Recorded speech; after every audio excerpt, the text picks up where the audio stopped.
Farmers are happy. That's It is true that we got 1/3 of the annual rain the last week. Yes. Amazing. It's great until the cracks in your basement allow the wind to come into your basement.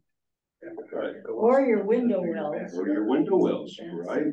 But aren't we glad it wasn't snow? That's right. I read it was gonna be like 5 feet of snow. Right. Okay. Well, happy Mother's Day to all the mothers too. We probably would have talked about mothers today, but I always try and schedule our speakers when they're available. And so I was happy to have Jared today. So Well, Jared's mother's here. yep. And that's right, Jared's mom's here. Well, yeah, that's right. So with that, I will launch into a brief introduction of Jared and his mother, Melanie, who many people know. Melanie's in many activities here at church, and Jared has grown up in the church here and has been chair of our church council and many other things on the committee. So a lot of you know him, or I hope you'll get to know Jared. And went to, which high school did you go to? Arapahoe High School. Arapahoe High School. Proud warrior. Bozeman State. Montana State. Montana State in Bozeman. This lady was his third grade. Fifth grade. Fourth grade teacher. Yep. Guys, Mrs. Spencer, yes.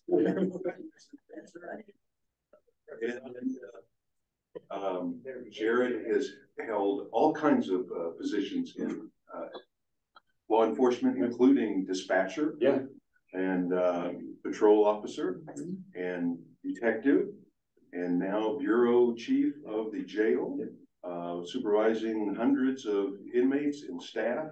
And so we have lots of experience to call on Jared here today. And I told him we're going to throw questions at him about all about policing, including race and training and all kinds of things. So it'll be good. So tell us, speak for a few minutes, and then we're going to open it up to most of the hour for questions. Yeah. Well, good morning, everyone. I can't thank you enough for having me at this session for y'all. Can you hear okay? Am I talking loud enough for the most part? And mic's okay?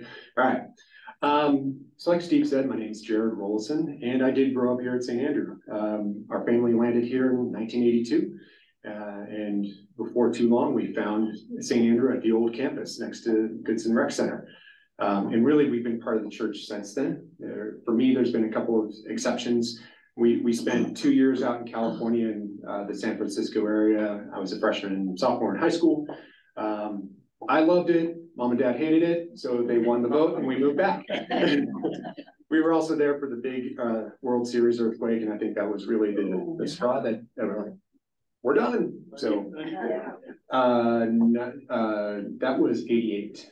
89 when that Loma Prieta. Yeah, Loma Prieta, yeah. I got thrown against the walls walking down the hallway, getting ready to watch the A's play. So I was an A's fan. Anyway, the other exception to my time here at St. Andrew has been when I, like Steve said, I was up at Montana State University in Bozeman. I got my degree there and stuck around for an extra couple of years after I graduated. During that time, it's a tough place to stick around, right? It's really paradise there. It is fantastic. I was fortunate enough to meet my wife while we were there. A wonderful farm girl from North Dakota. Decided to have a little bit of adventure in her life and went out to visit a friend and decided to stick around there for a while. We met while working. I was dispatching and she was working in the jail, which was right next door. Then we ended up getting married there in Bozeman. Actually, the same church that Mom and Dad got married in. So, yeah, right. It was so cool. Yeah. We loved living there. The jobs and the salaries just weren't there. That we loved our jobs. The salaries weren't where we thought we needed them to be in order to live the lives we wanted to live and raise a family and so on. We decided to move back here in '99. That's when I was fortunate enough to get on with the sheriff's office in Arapahoe County. Started out as a dispatcher. I from a young age youngish age in high school, I did graduate from Arapahoe, like I said. I knew that I wanted to work at the Arapahoe County Sheriff's Office. I thought I wanted to be a deputy there. So I was fortunate enough to get hired there in '99, and then even more fortunate about 3 years later in 2002, I got to go to the police academy.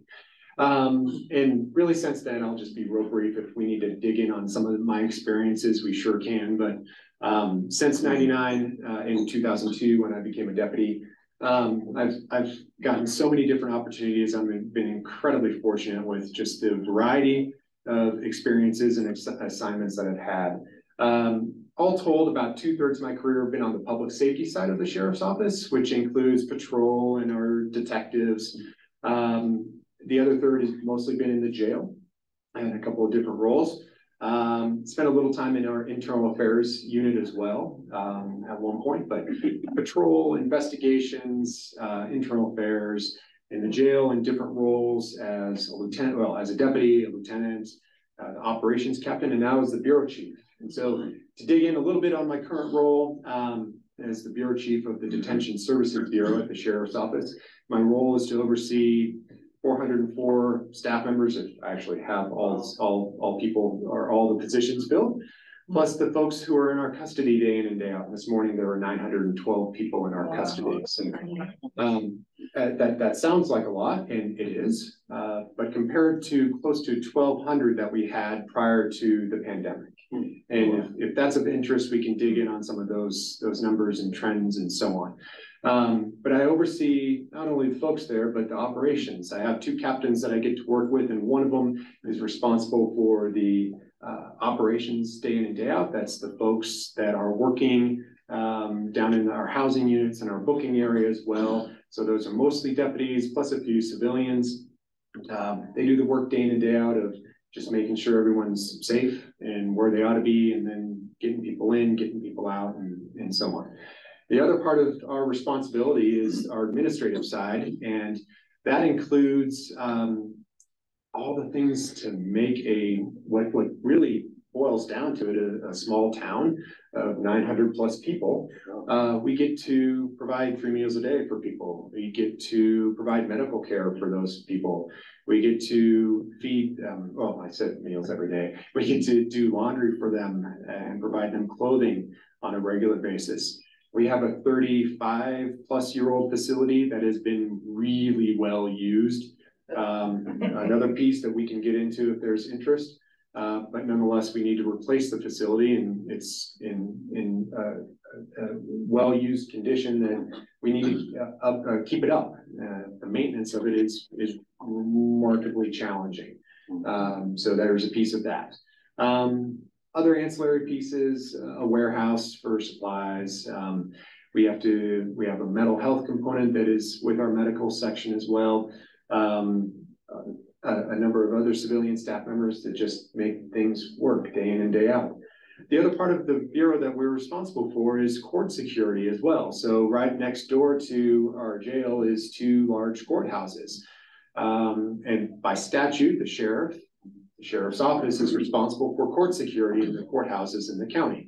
And so we get to be responsible for that as well. So I have 46 deputies and some supervisors that I get to work with that are responsible for that. Not only the courthouse security, but moving people between facilities throughout the state and really throughout the country as well. Someone's arrested on a warrant from Arapahoe County in New York.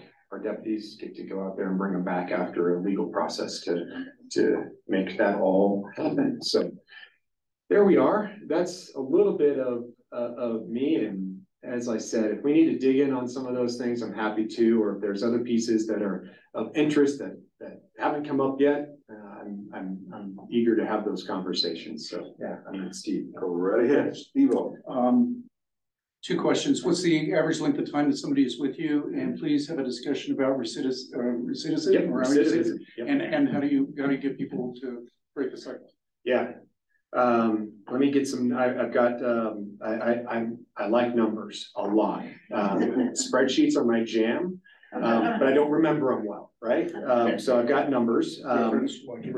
Yeah, to reference, right?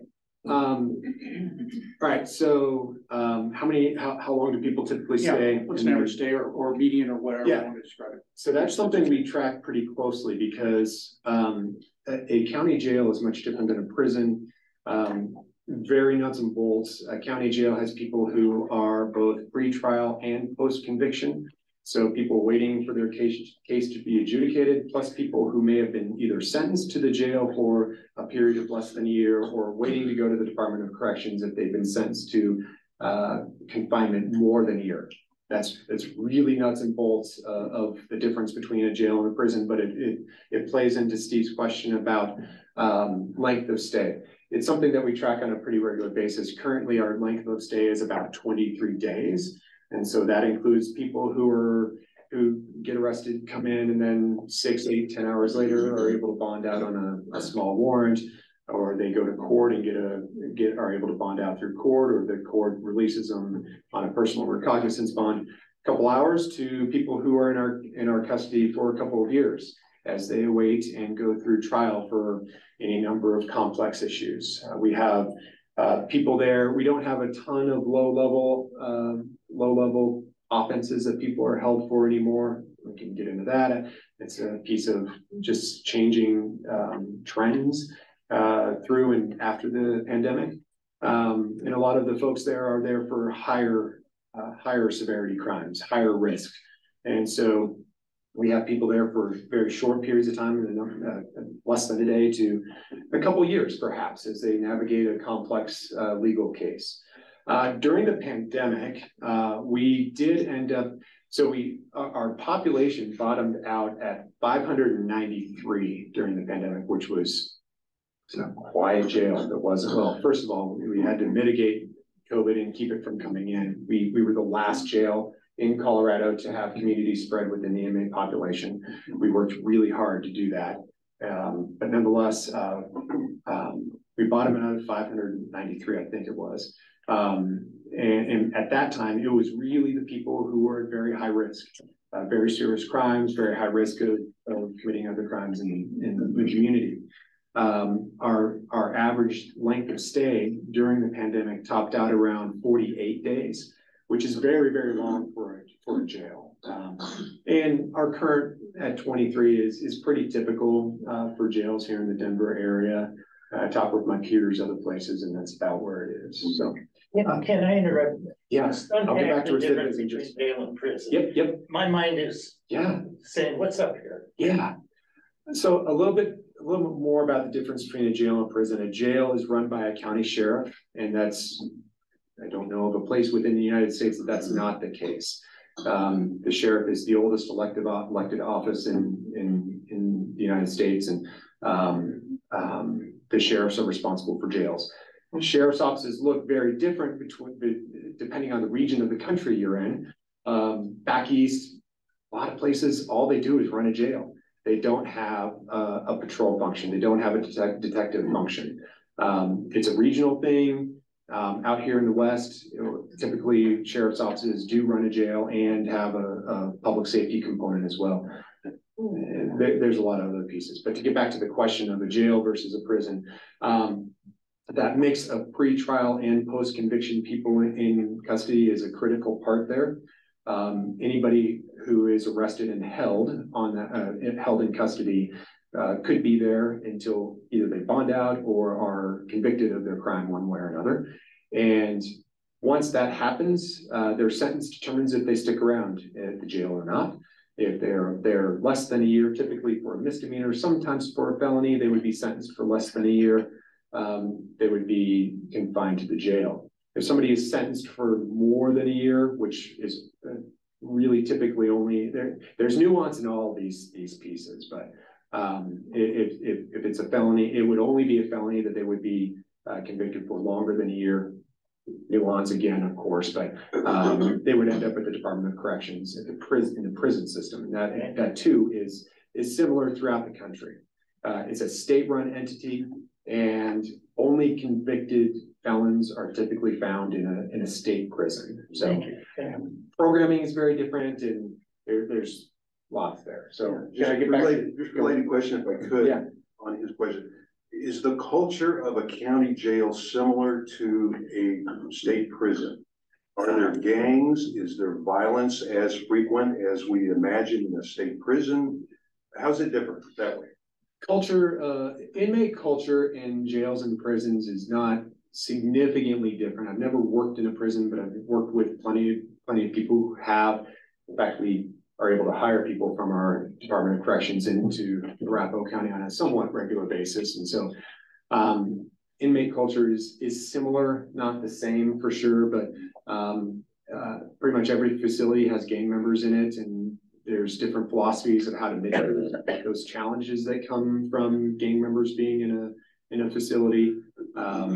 It's a challenge for sure. Violence levels are pretty similar from what I know. I've not really looked at that in depth, but from what I know anecdotally and from the conversations I've had, it's pretty similar.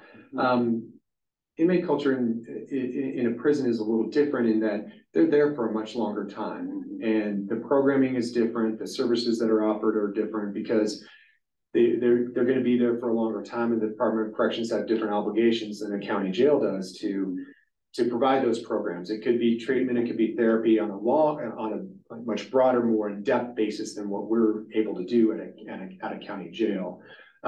We have similar programs, but the depth of what a prison is able to do because of the longer term that people are there is a piece of that. So let me get back to recidivism real quick to wrap up Steve's question, because that's an important piece. Yeah, I'm able to give there. We have we were able to do some. We were able to get some good information on our recidivism rate back in 2019, before the pandemic, thanks to a program we have that focuses on treatment of people who have opioid use disorder. We started in 2017, a program that's known as Medicated Assisted Therapy, or MAT. We started it. We were the first jail in Colorado to start such a program. Basically, there are medications that help people with opioid use disorder, OUD, to help them curtail those cravings and get past that addiction. There's been a strong community component with that, with a number of treatment providers in the community. The challenge was how do we get people to continue that treatment if they started it in the community while they're in jail, because there really wasn't a mechanism beforehand, but we were able to start that.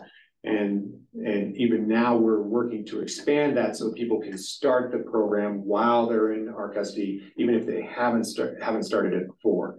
It is a tremendous program because more often than not, people want to kick this habit. And if they have the resource, most people take up the offer. And in fact, as we started bringing people into the program while they're in our custody, the interest is much greater than we expected, and so we're trying to expand that. With this program, back in 2019, we had a couple of our researchers at the county take a look at the effectiveness of the program, but it really gave light to a number of other pieces that just of the folks that were in our custody. At the time, and I've asked that we refresh this research now that we're out of the pandemic and our program is really ramping up again. But anybody coming in, just generally speaking, all inmates were at 31% recidivism rate. So 31% of people would be arrested again at some point in time. The variables in the research were, I think, within 2 years of being released from our jail, our criminal justice planners were able to track a very good sample of people, and 31% would be arrested again. People who were illicit drug users, that percent was 62%. So from 31% of all people to just anybody who identified as an illicit drug user was 62%. Opioid users were 68%. Just opioid users were not in a MAT program. But the fantastic results of this program were that MAT patients, the people involved in the program were at 28%, which is lower than just everybody else. So we learned, okay, Steve's question was, what's recidivism look like, and are there programs out there? Yeah, there are. Not just this one, but this is an incredibly effective program. illicit drug use is a significant challenge for our communities. And what's a challenge for our community is a challenge within a facility, a jail as well, and a prison for that matter as well. And so we're able to work to get people ready to go back out into the community in any number of ways, be it a MAP program, a robust pre-release program, which we continue to develop as time goes on. The lower we see the recidivism rates. Derek, what does MAP stand for? MAT, M-A-T, medicated assisted treatment. Yeah.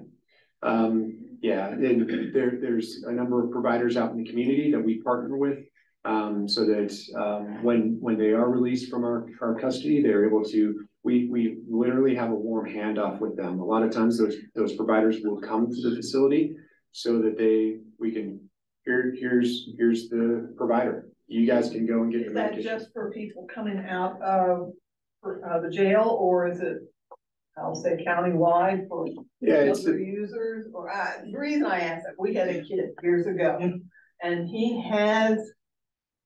kicked his habit, Yeah. and he's doing well. He's done real well. But at the time when he needed help, we had a really hard time finding help. Yeah. It wasn't there. Years ago, it was tough. It was tough, and when you could find help, it was expensive. It was very expensive. Right? Yeah. So that is something we're seeing more and more providers out there, and more funding for those folks that need it. That's a piece of where we're working to expand our program right now. Our medical care provider in our jail, we have a fantastic physician who is all in for this program, and he is, there's terminology that for the philosophy of MAT, and the terminology is induct somebody into the program, and he is all in on this, and it's been more than what we expected, and in fact, we're probably above the capacity where we should be. And what we want to do is add more to that program that we know through research only makes that program more effective. And so we're working through the opioid. Everybody heard about the opioid settlement recently, and Arapahoe County is one of the regions here in the state that has been awarded a good chunk of money. And that abatement council has just put out those opportunities, and we'll be asking for a lot of that money so we can expand that program because it's truly effective. So, yeah. I was wondering if the jail conducts religious services, yep. and or are there volunteer groups that come in, to minister to the? Yep. Yeah. We do, and most jails offer.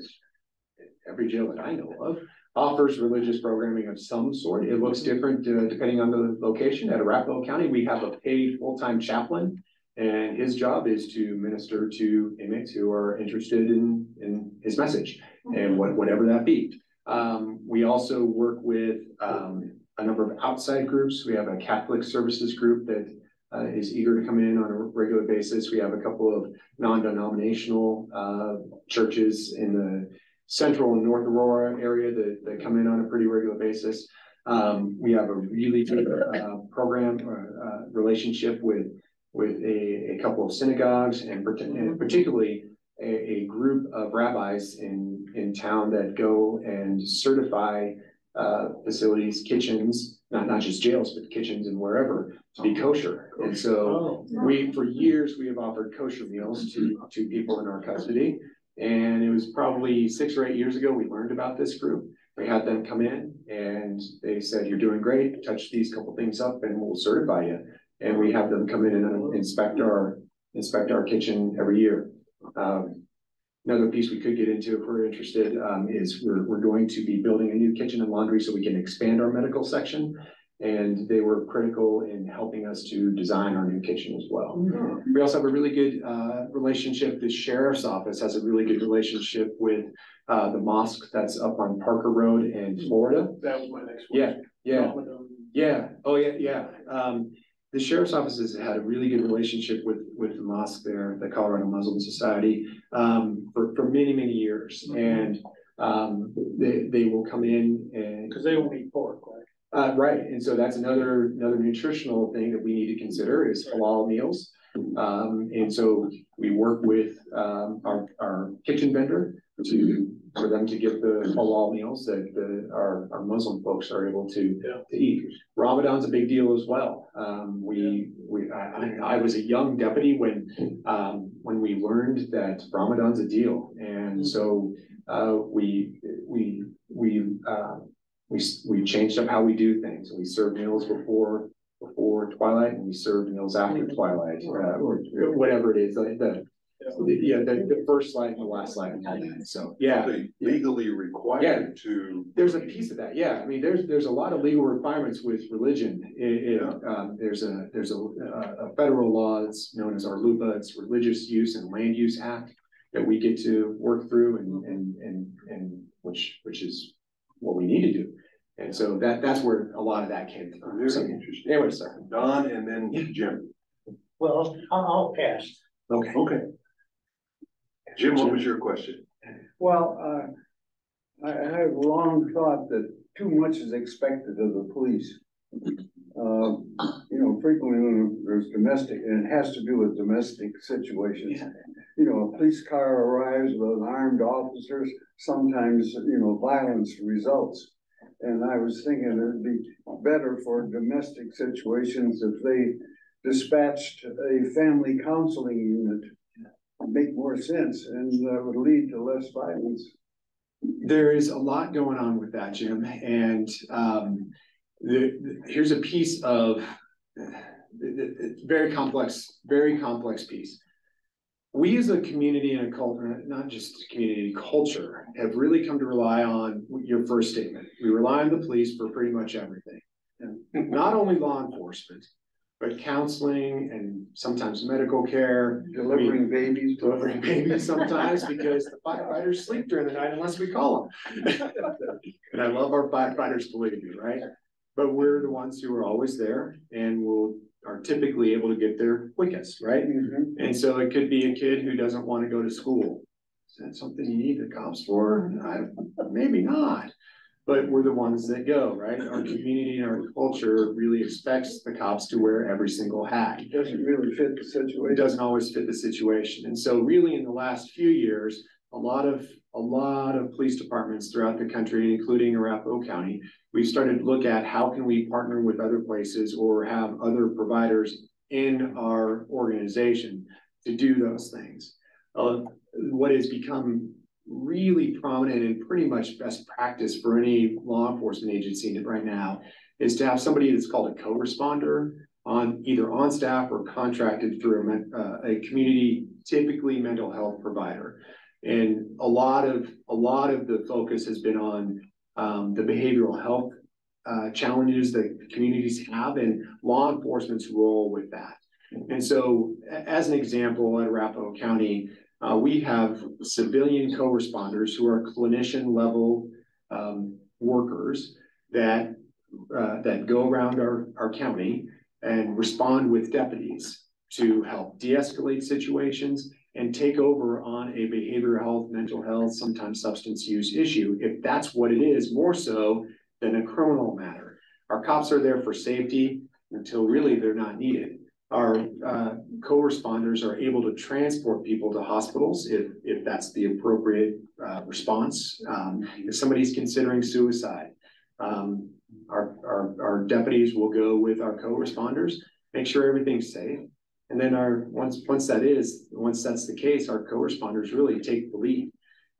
If everything works out as we hope it does, it's our co-responders who are providing that service versus our deputies. Our deputies can do that. There's legal mechanisms that we can hold people on a mental health hold if need be, but our co-responders are our philosophy is that our co-responders are often more appropriate to handle something like that. I mean, we can go down a number of different roles that law enforcement plays in our culture that could be handled by other people in other professions. Denver has a program called the STAR program, and I can't remember what it stands for, but it's similar to that, where they'll get a different resource than a police officer to respond, either with the officers or just altogether that resource that would go. if there isn't a significant safety issue, maybe it is a couple of clinicians who go out to a house to assess somebody who's having a mental health crisis of some sort. Or if it is an argument that is not criminal, if it's a kid that's having a tough day, you might not need a cop for that. And so it's the resources that's there and what the entity is able to work through at the time and the resources available. So, Jared, could I take a second and ask our Yeah. Denver police officer, Mark Jacobs, in the gray suit, if you would like to weigh in on that? And Mark, mental health assistance, and what did you find as a Denver officer? Well, when I retired in 2015, there was no such person. Yeah. It was 100% cop resolution. Yeah. And to be honest, it kind of worries me a little bit when you tell me how civilians go after these potentially dangerous situations that I haven't seen it in action, but the thought of it kind of worries me a little bit. It does, yeah. Mark, Steve had pointed you out before and said, "Hey, Mark's a Denver guy," and Mark speaks a lot of history in a short, brief comment. It was us cops that were doing this work for years. I remember feeling fortunate about, I think it was about 2004. I got to go to some training as one of our first deputies to be trained in crisis intervention teams, CIT. It's a program that's found all across the United States now. We were some of the first here in Colorado to do that, but it was additional training in behavioral health and how to work through people who are having in crisis for whatever reason. So it was us cops. It was us transporting people to the hospital. And maybe we could get a paramedic crew to get them to take them to the hospital, but a lot of times it was us. And now it's much different. I share Mark's concern, and really the providers, a lot of providers share this concern of civilian staff going to very active and sometimes dangerous calls on their own. As co-responder programs have grown in the last 10 years, it's an idea that's been around for at least a decade. And a couple places have tried it out early on, and it's every place has its nuance, but places were finding it very difficult to find civilian staff members who were willing to go to volatile situations without the presence of law enforcement. Yeah. And so the programs initially envisioned just weren't effective because, first of all, they couldn't find the people to do it, and secondly, the model just wasn't right. Those co-responders were not even co-responders because they were just going on their own. They were getting injured, and the philosophy really had some struggles to start. I think in Arapahoe County, we found a pretty happy medium we are a true co-responder program where law enforcement goes because of community expectations and also provider expectations. They really we're there. First of all, we have some additional training, not just beyond cop work, but working with people who are in crisis or just general have significant behavioral health needs, but also that civilian clinician is able to take over that piece as the literal expert to help that person through crisis, to help them just maintain for another day, to help them get reconnected with a provider that they've fallen off from, or so on. So can I ask a follow-up on that? Let's go ahead and take Jane first. That's right, Eric. I wanted to ask you about a couple of things, two questions.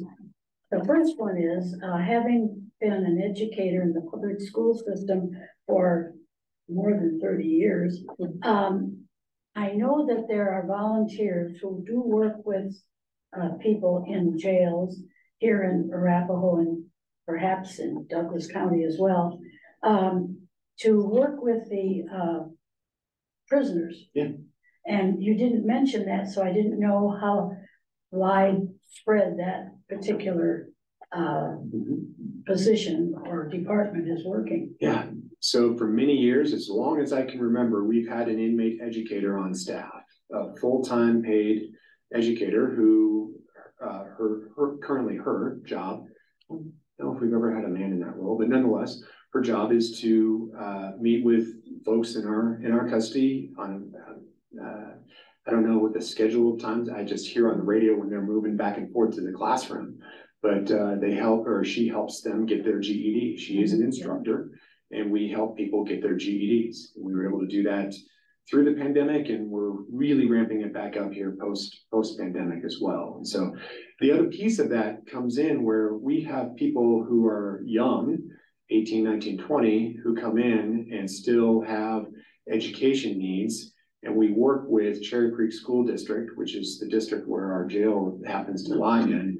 There's been rare occasions, but there have been times when we've worked with outside educators to help one of the people in our custody with an extended IAP to continue helping them learn in their unique ways. And so it's not. Oh, that's the person that I've known. Yeah. Several people have done that part. Yeah, yeah. The other question I had was, in Arapahoe County, of course, there's sheriffs, but there are also police in Littleton. Yeah. How do those communicate, and what is their responsibility to one another? Yeah. Another great differentiation to make is between a sheriff's office and a police department. A sheriff's office is a county organization, typically run by an elected sheriff. There's 2 counties in Colorado that are not elected. They're appointed, Denver and Broomfield, because they're cities and counties. But every other sheriff in Colorado is elected. The sheriff has not only jail responsibility, patrol responsibilities, but there's other statutory responsibilities as well, to include emergency management for the entire county, unless a city takes that on.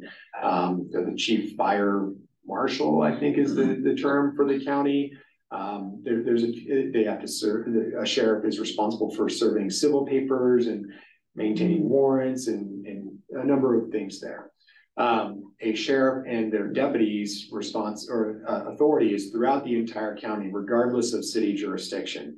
So if I or one of our deputies happens to be driving through Littleton or Aurora, and we see something happening, we can make that arrest, we can make that traffic stop and have the authority to enforce that law if we need to. A city police department is responsible for the boundaries of that municipality. So be that Littleton or Greenwood Village or Aurora, Cherry Hills Village, Combine Valley. What am I missing? We have a couple of smaller towns. We can talk about Centennial in a second. But those police departments are responsible for that city.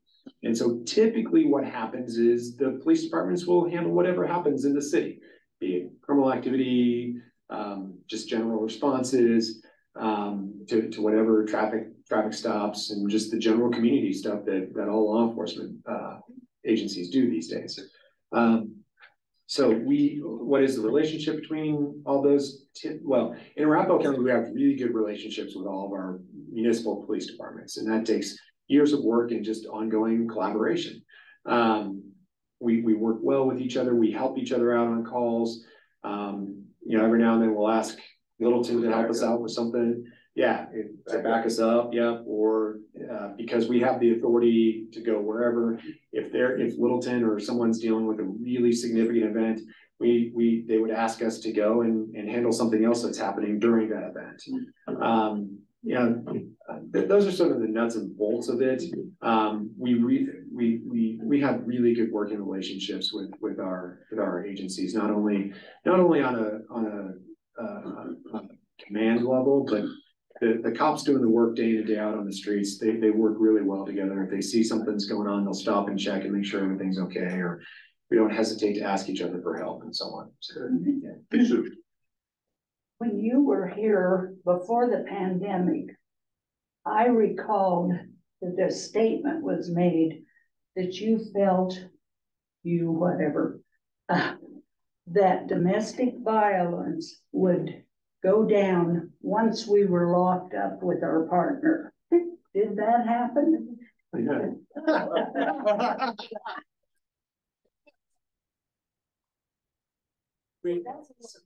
Yeah, so was that when? Oh, that's right, because that was a Zoom session we did, right? Oh, was it there? Was it the Sunday or Saturday morning breakfast? Could have been. Yeah. Could have been. So the pandemic brought out a whole lot. for sure. But domestic violence is one of them, and child abuse is another piece that was significant, that we realized early on that everyone's like, ooh, domestic violence calls are down and child abuse calls are down. Well, wait a second, there's reasons for that. And they're, I mean, two very separate and unique issues for us as a community, but similar in nature because there are opportunities for outcry for victims in both sides of those issues, for domestic violence and for child abuse, right?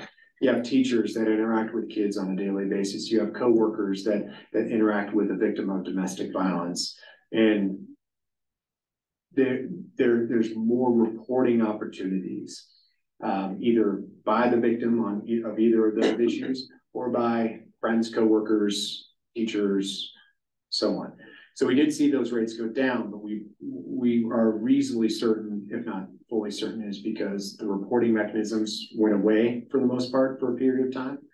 And yeah, I don't know that we've seen, we law enforcement have not seen the issue exactly how that all happened, because it was just we as a community, not just law enforcement, we as a community were blind to it for a period of time. But what we learned out of it was how important those outcry mechanisms are, for the importance of other people being aware and taking care of each other, and realizing that not everything is always hunky-dory for sure, and that there's things that happen that unless we're attuned to, we just don't know about it. So yeah, we learned a lot, and that's one of those things for sure. Yeah, we've got 15 minutes. 15 minutes left. Eric. This relates more to a personnel question, so I guess it's more your opinion. Yeah. But this buddy of mine in Iowa, he's a homicide detective. Yep. He did 17 years with the Iowa State Troopers.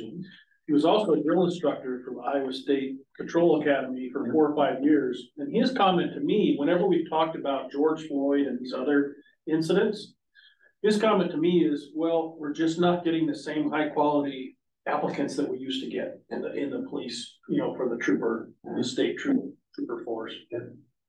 So what's the question? So the question is, do you share that opinion? I do not. Okay. We are seeing a different applicant pool, hands down. So we see people who have less life experience, that are not as just, it boils down to a lot of that life experience. They haven't struggled like other people have. They haven't been involved in the justice system one way or another, for better or for worse. But at the same time, we are seeing people that perhaps have dipped their toes in the justice system and have said, "This, I want to do more, and I want to see change," and so on. So we are definitely seeing a different applicant pool.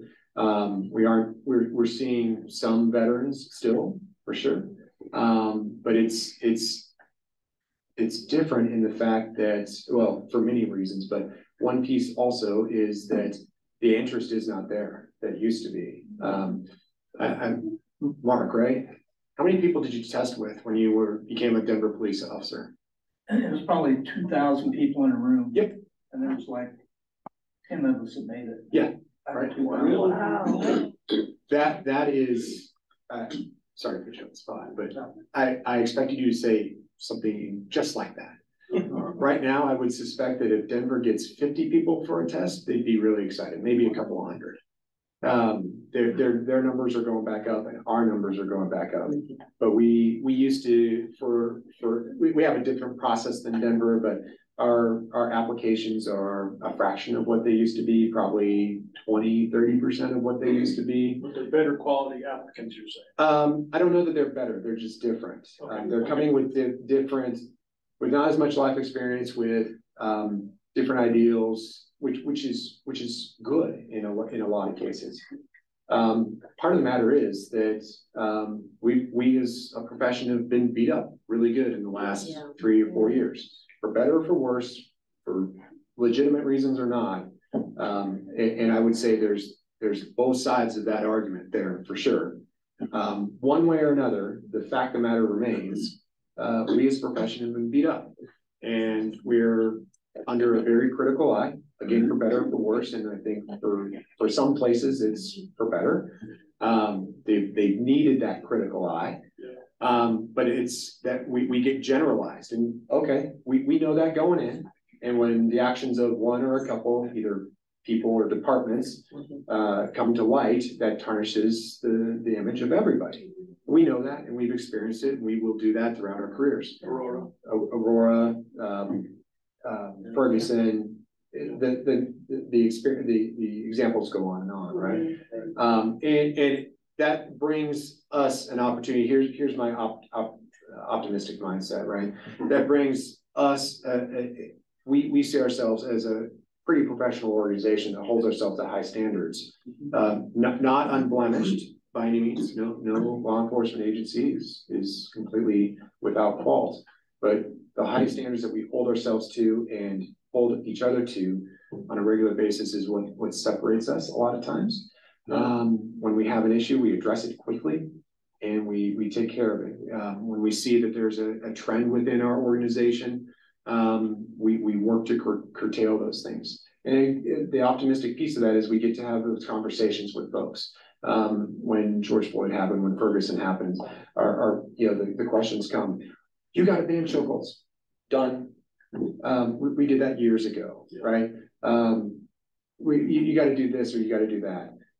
Done. We hold ourselves to high standards, and here's why we do that, and here's why we don't have the issues that other places do, and when we do have those challenges come up with our staff, this is what we do, and so on. So it's tough. There's a lot to it, and I guess I'll pause there because we could go on and on. Yeah.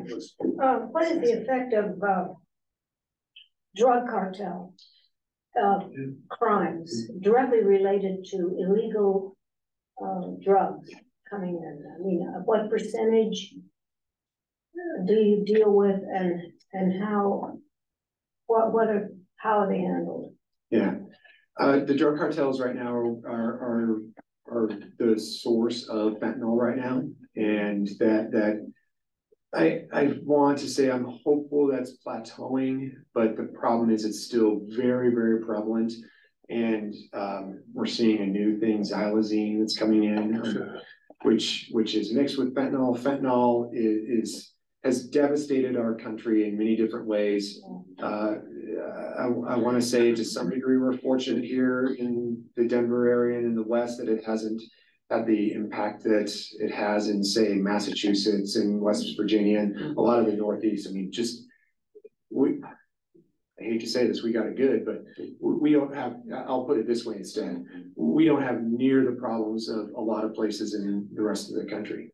We do have significant challenges though, because car thefts, but the drug use itself is still very, very prevalent, to the point of where we are, all of our deputies, no matter if they're on patrol or now in the jail, even I'm carrying naloxone, Narcan, day in and day out, because these things happen where people are overdosing on a daily basis.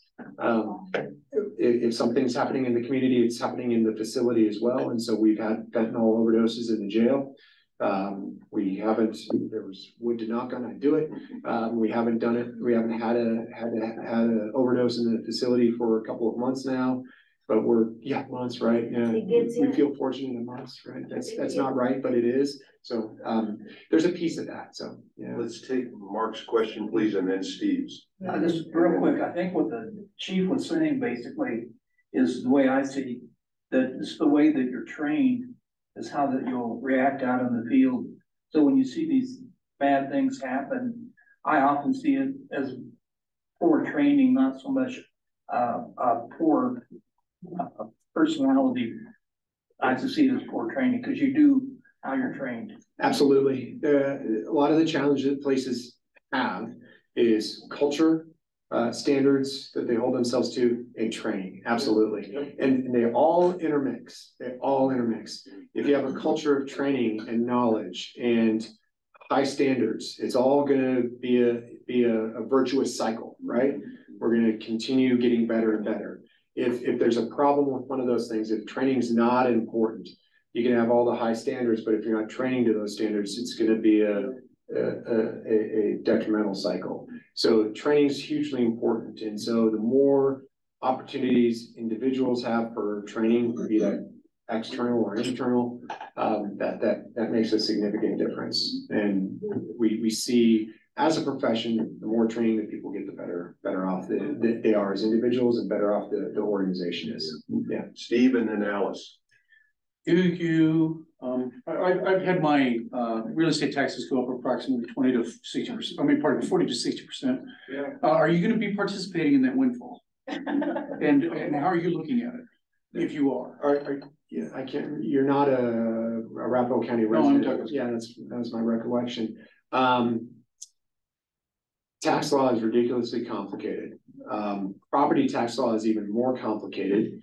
And it's even more complicated in Arapahoe County because we are one of 8 counties in Colorado that have not de-bruised. Not de-bruised. We are still, our property taxes in Arapahoe County are still governed by Tabor. Think of all the most rural and conservative counties in Colorado, including the one we're sitting in right now. Most of those have de-bruised, and their property taxes are not subject to Tabor. And so they have a lot of conservative groups? Yes, indeed.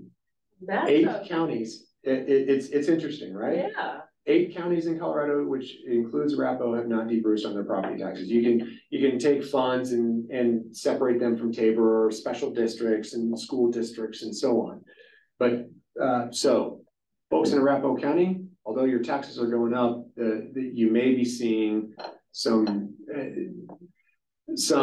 lower taxes in the future because Arapahoe County has a tax philosophy of rather than giving checks back, we're going to decrease the mills the following year, and it's so complex. I'm a cop, and they didn't come. The tax class in my police academy was so short I don't even remember that. So I may not be seeing more we'll Arapahoe County and counties in general absolutely will see more revenue going in. Arapahoe County will not be seeing as much, absolutely more, but not as much. And that's a challenge for us. And that gets back to my comments about our facility. And we do not have the funds to replace the facility that needs to be replaced. Yeah. And there's a number of other issues that Arapahoe County is dealing with. And you may see in the near future a ballot initiative to try to address those revenue issues. We have a reasonably, I live in Arapahoe County, have forever, and property taxes are there. I get my mortgage company pays them every 6 months, right?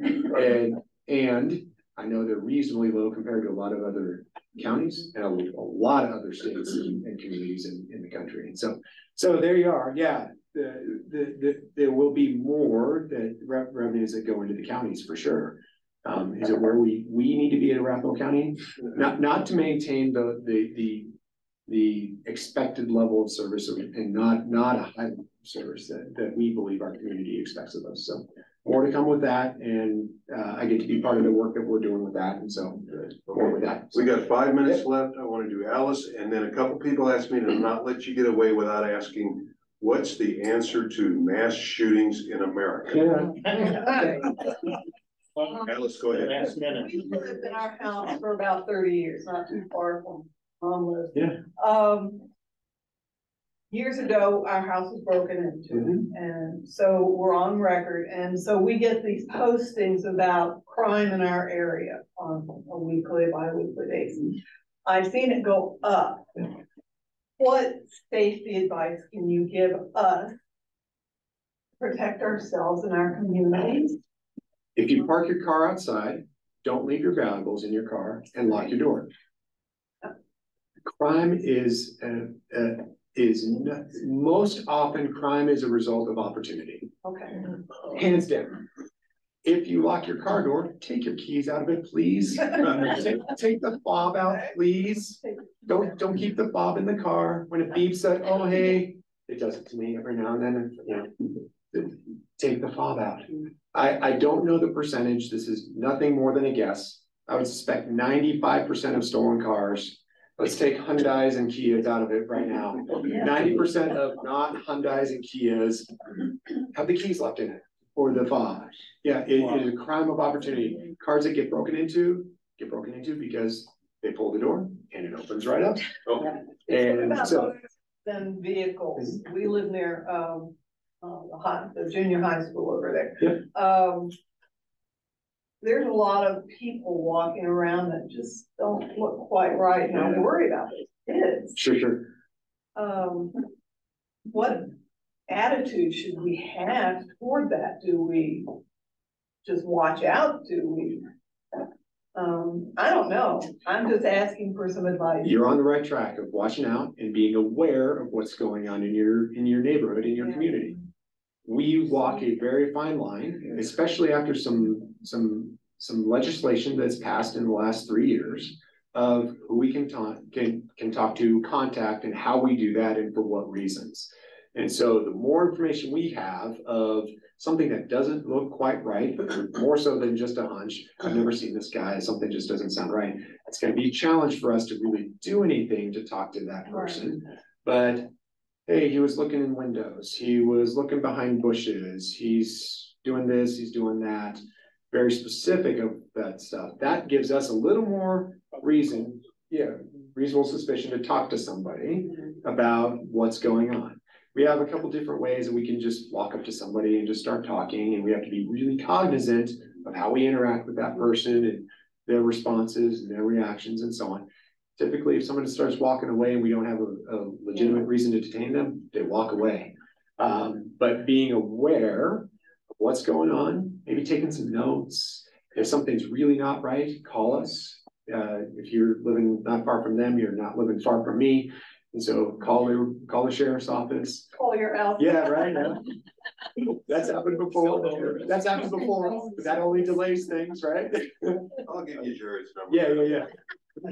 But there we are. So be aware, take some notes. If something's not right, call us. We absolutely need to know. And so that's the thing also is call us. Don't always expect that we can legally do what we wish we could, perhaps, or what is expected of some folks in our community. But for us to be able to know what's going on, that's important. If we get reports of somebody in a blue van hanging out and looking in windows or doing this or that, and we establish some sort of pattern, that gives us a little more to do with. Yeah, a little more probable cause, reasonable suspicion to do something about that. So this would not be 911, it would be a different? Probably non-emergency number, yeah.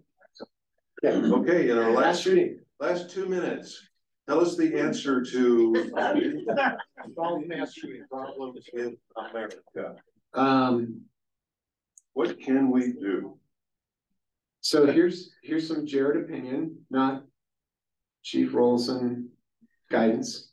Maybe it's going to be a little mixed in too. The Second Amendment gets a lot of attention. Jared's opinion is the first part of the Second Amendment does not get the attention it needs.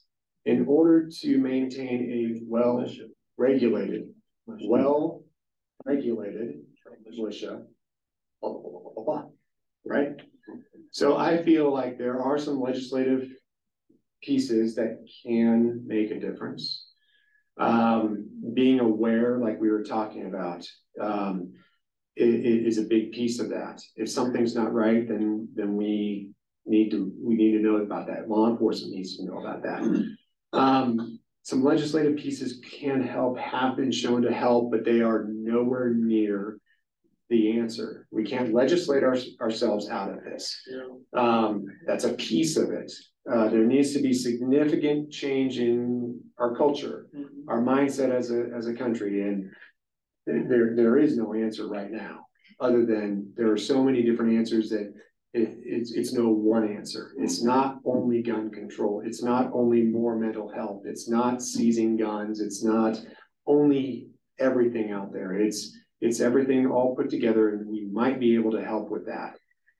Is it more mental health in the community? Yeah, or mental health resources? Absolutely. That's a big piece of it, right? Red flag laws can be effective, right? They're not the answer. They are part of the answer. we've seen that them effectively used throughout the country and here in Colorado, and we have some philosophical arguments about that as well. It's a legislative tool that's there, and I've seen it used effectively. So there's no one answer, but all that's out there it is part of the answer, and I really don't know how we stop it right now, other than knowing that there are people out there, primarily law enforcement officers, who train for this day in and day out.